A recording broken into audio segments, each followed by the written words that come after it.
Magandang umaga mga kapatid sa pananampalataya. Meron lang akong share tungkol sa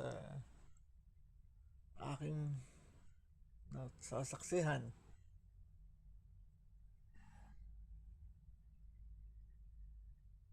Mayroong command sa Ten Commandments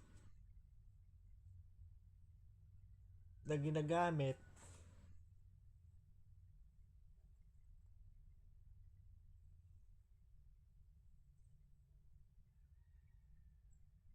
ng karamihan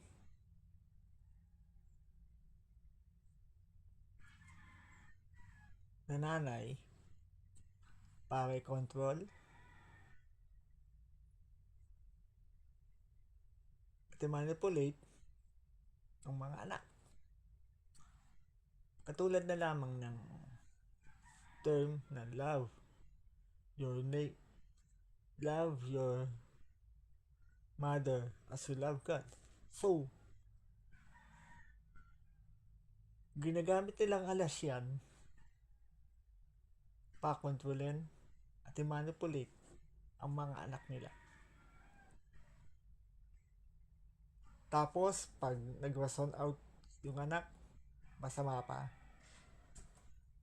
E paano? Naman po.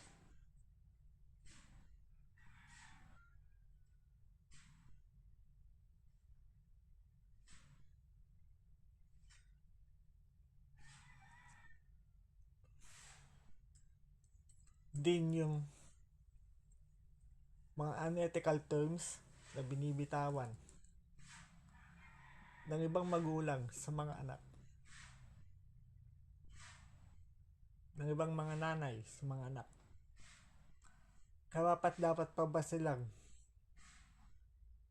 tawaging nanay o hindi na? So I'm not God to judge them.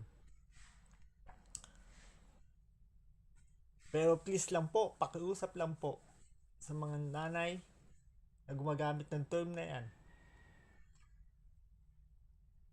Educate yourself before you use that term.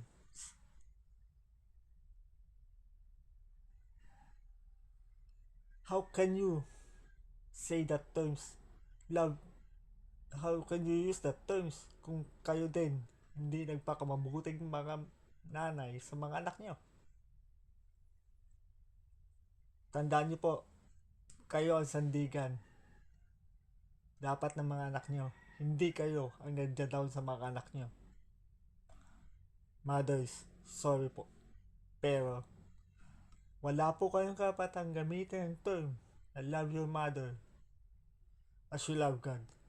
Kung hindi po kayo marunong magpahalaga din sa mga anak nyo. Pasensya na po. May God bless us all.